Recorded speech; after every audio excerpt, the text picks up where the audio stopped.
Verse 8, a very familiar verse. I'd say most of you young kids probably have had this as a memory verse. First of all, while you're turning there, the other place I'd like for you to turn is Daniel chapter 7 and verse 25. A very unusual verse, but we're going to take a snippet out of that verse, and I want to look at something, and I want to apply it to 1 Peter 5 and verse 8, and then for just a few minutes, I want to consider some things. Amen? Now, in 1 Peter 5:8, you see that you have an adversary, the devil, right? Amen. You have an adversary, the devil, that walketh about as a roaring lion, seeking whom he may devour. Man, you would agree with me then that there's an adversary. Nod your head. Answer me now. I'm talking to you kids. I want an answer. I want your attention for a minute. Answer me. Do you have an adversary? Okay. Now look over in Daniel chapter 7 there and verse 25, and about halfway through that verse we're dealing with something there, the Antichrist, and it's a prophetic verse, but notice that he talks about saying things and blasphemies against the Most High, but then he says to that little snippet I want to look at to wear out the saints. You see that? Wear out the saints. Who is a saint in here? Come on now, you're supposed to be Bible believers. You come from a Bible believing church. If you're saved here, you're a saint. Did you know that? Did you not know that? Look at me. Do you know that or do you not know that? Okay, you know that? Then nod your head. Answer. We're going to interact here this morning. And if you know me and my kids know me, I'm going to require you to engage with me. Now, what I want you to do this morning is that the theme of this camp is to finish well. Is that agreeable? All right, amen. I got the boys nodding. Have you looked at the back of your T-shirt? Tell me what it says on the back of your T-shirt. You don't know. Tell me what it says on the back of your T-shirt. I fought good fight. I have finished my course. I have kept the faith. All right. The first line in that whole thing to finish well, it says, I have fought the good fight. Amen. Now I want to talk to you just for a few minutes this morning on you better know how to fight. See, I know a little something about fighting. Now, I'm fat and old and I'm not in shape, but round is a shape, amen? But there was a day,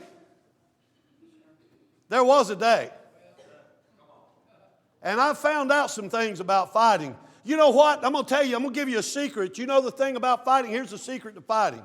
If you're going to fight, you want to fight like you're that third monkey on that ramp going up to Noah's Ark, and brother, it's fixing to rain.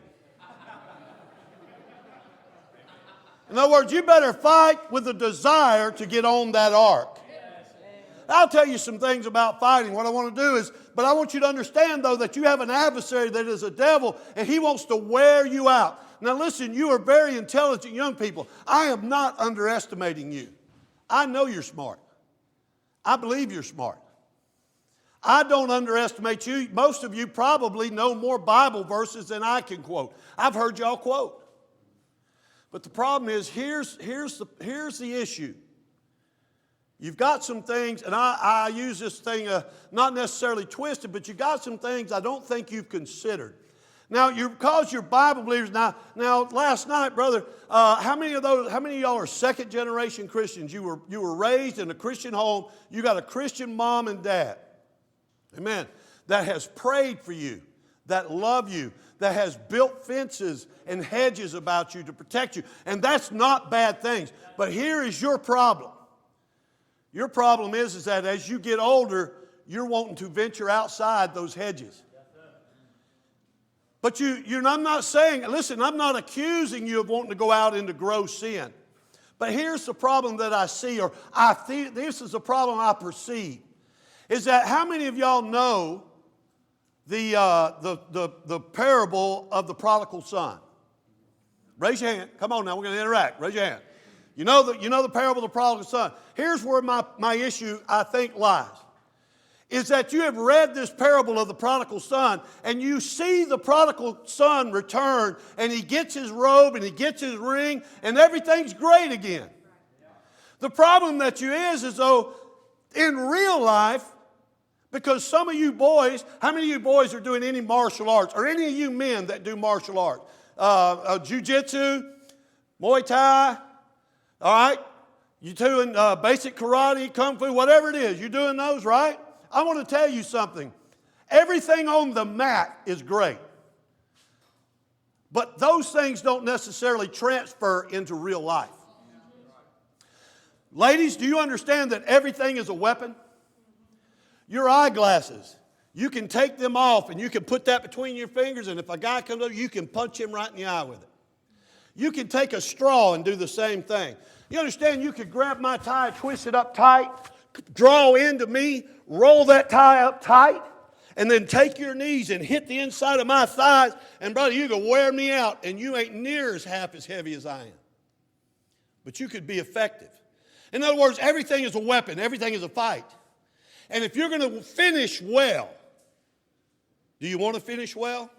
Who in here wants to finish well? Then you better learn how to fight. Because I'm going to tell you, if you don't learn how to fight, you have an adversary who wants to wear you out. And if he can wear you out, then he can wear you down. You're going to be out.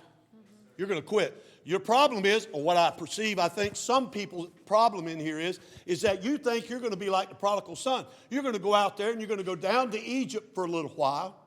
And then you're going to be able to turn around and trot back. And you're going to have some cool stories. And you're going to get there and the father's going to put the robe back on you and the ring on your finger and everything's going to be okay. But I want to tell you here that in the real world, in a real fight, you don't come back the same way you left. I'm going to give you some examples this morning. These are real life examples. These are real people. These are people that are in my or were in my life. These are people that I know. I had a cousin named John Atwell. I'll give you his name. He's dead now. Had a great mom, dad. I didn't grow up in a Christian church. Didn't grow up in a Christian home. Didn't grow up, like we said, we got drug up, all that. I'm not here to talk about that. But he was. He had a good mother and father that loved him, that prayed for him, that took him to church, that took time to invest in him. God had blessed them financially. Where we were poor as church mice eating chicken necks and rice, they were eating fish and lobster and steak and had a good, and when we would go by and I would go into my Aunt Frances and Uncle Talbert's house, it was clean. It didn't smell like cigarette smoke and stale beer. And I could sit in there, man, and we would sit down at the table and they'd pray over their food.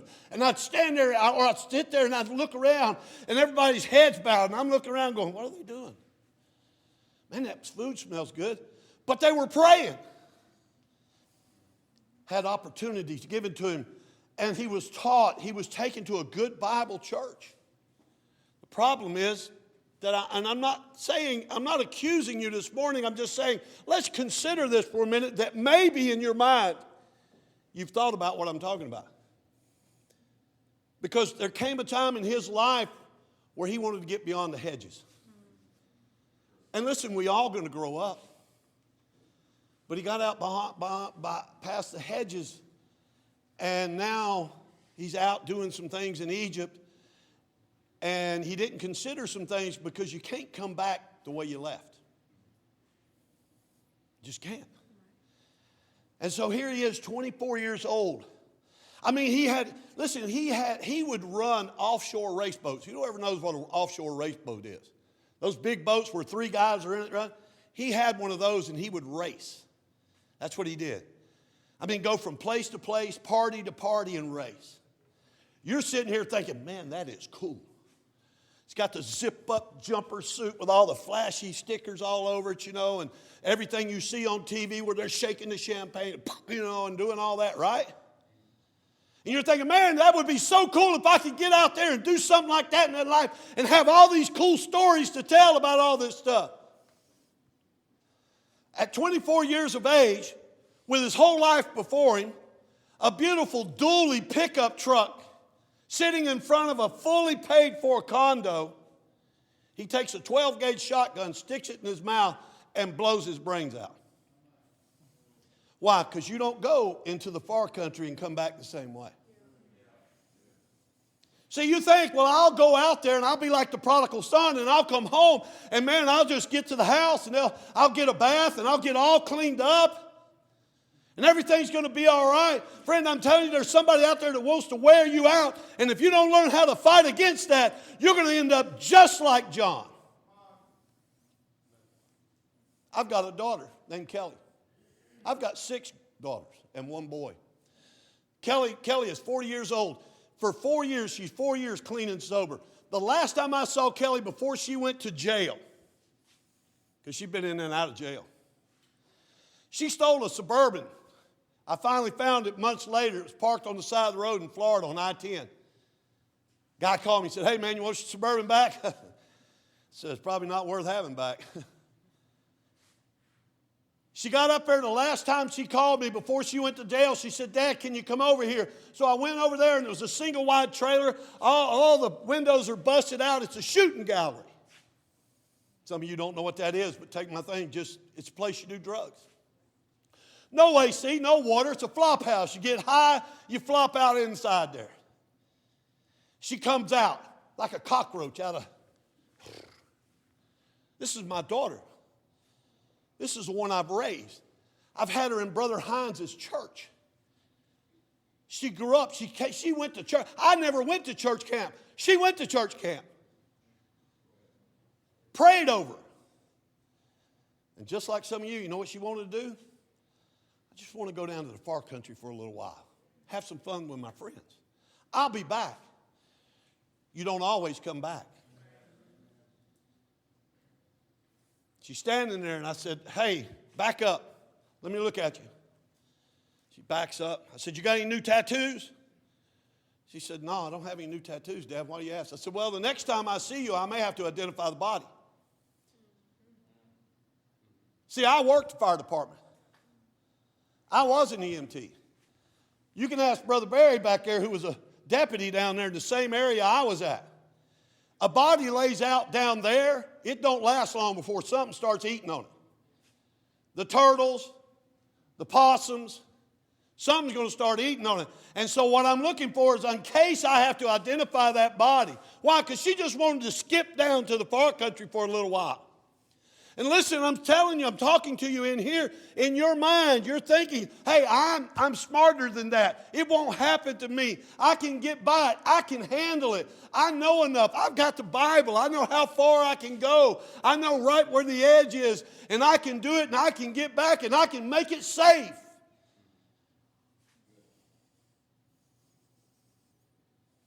Last time I seen her, she called me. She's in jail. She said, Dad, can you come bail me out? I said, I ain't bailing you out. It was Christmas Eve. I told her, I said, it was the greatest Christmas gift you could have gave me. You say, how could you leave your daughter in jail? Because I knew she was clean. I knew she was safe. I knew they'd feed her. And I wasn't having to spend another holiday wondering, is she dead on the side of the road somewhere?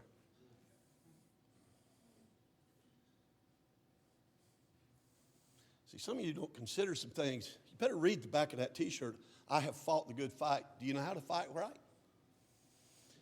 Do you understand what fighting, that type of fighting is? You've got an adversary, young man, that wants to kill you.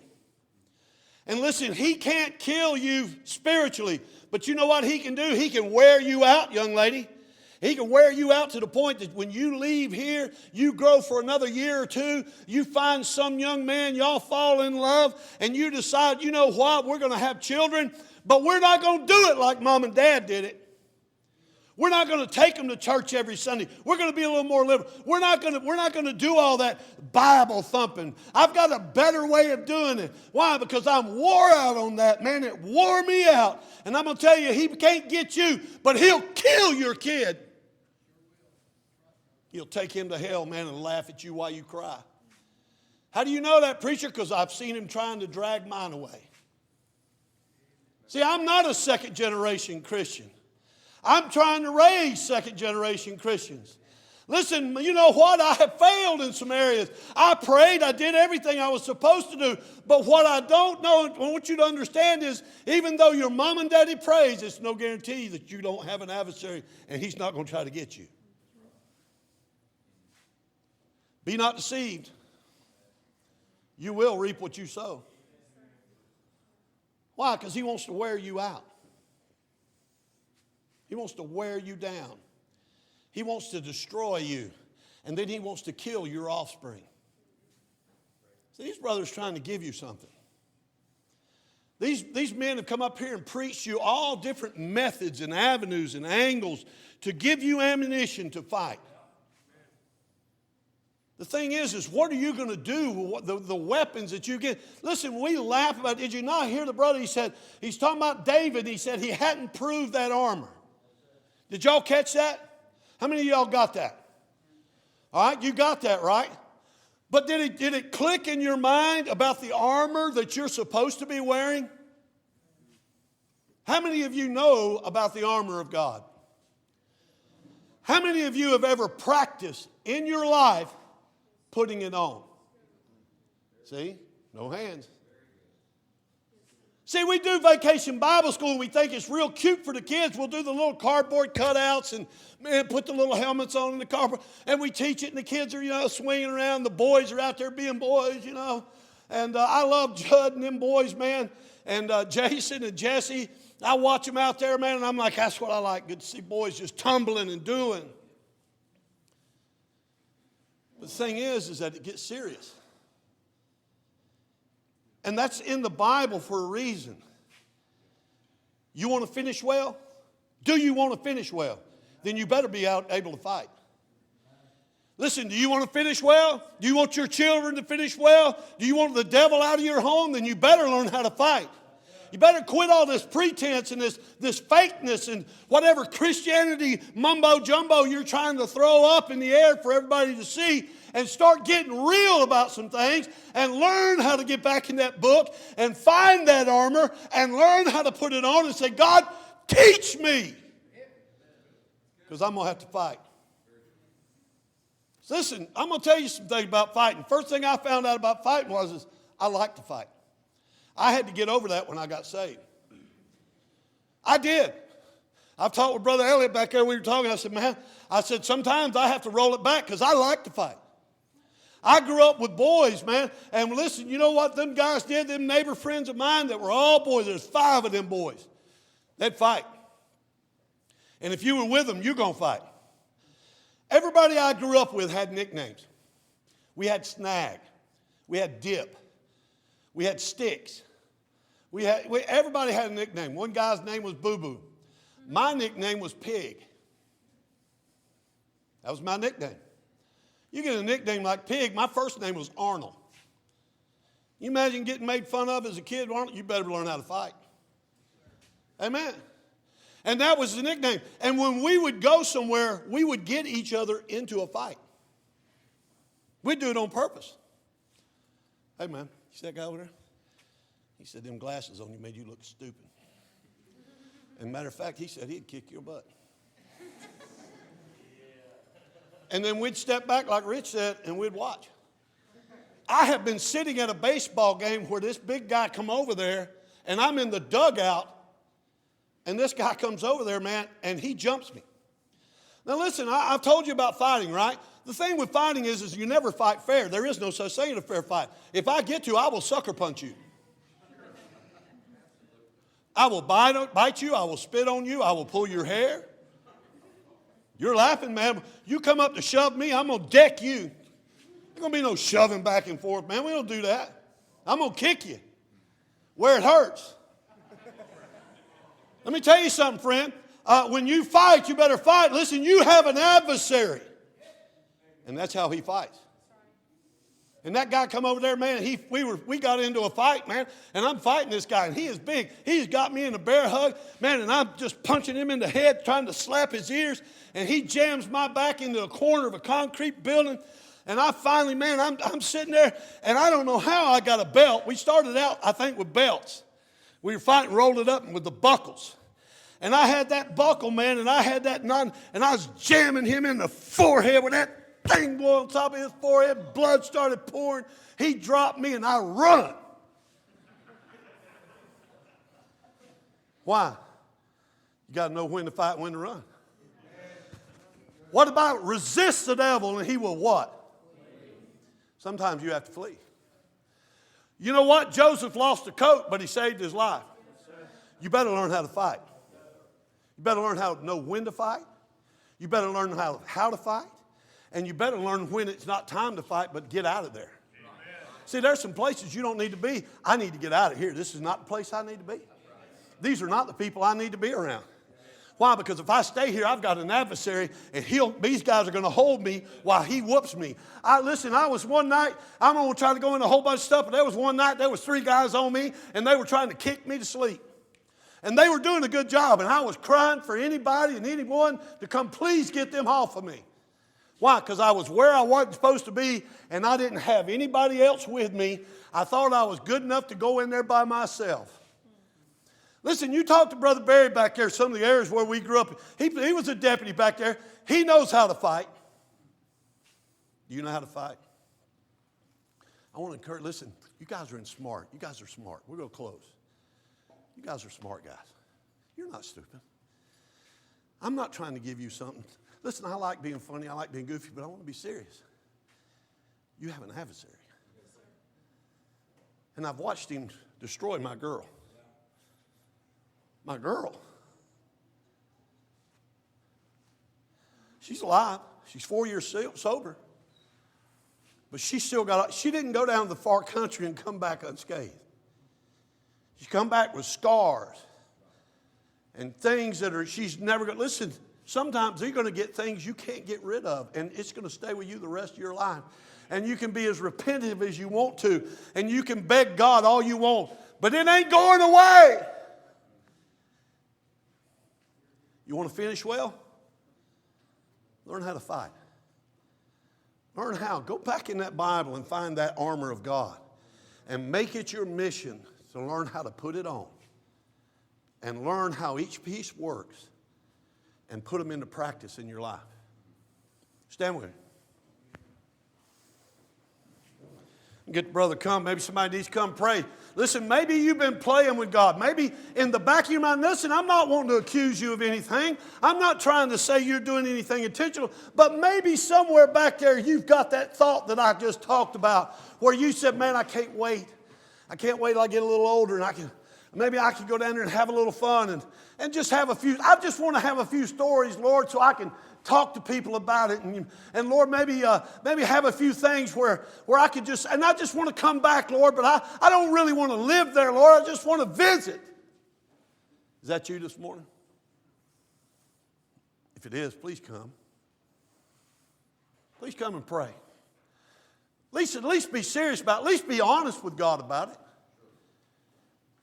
You know what? The thing I found with God is as long as I'm honest with it, He'll respect it. I'm not saying He'll agree with it. I'm not saying He'll condone it. But He'll say, well, okay, you're honest. You come talk to me about it. That's good. I like that. Let's start from there. And we can move forward from here. What about you this morning? Maybe you're a young man in here and you say, God, I want to learn how to fight well. And I want to learn how to fight for you. And I want to be the man of God that you would have me to be for my wife and my kids and my family. Maybe that's you this morning. Listen, whatever your need is. Listen, maybe you're bitter in here this morning. And you're bitter and you're thinking, you know what, God, I've heard all this preaching and I'm tired of it. Listen, I want to challenge you to come to God and bring your bitterness with you and lay it before Him and let you and Him judge it and discuss it. I'm going to turn it over. Listen, I want you to, if you need to come, come. I'll give up my lunch to see somebody maybe get a little closer to God. Where you at, brother? Go ahead. Thank you for the opportunity.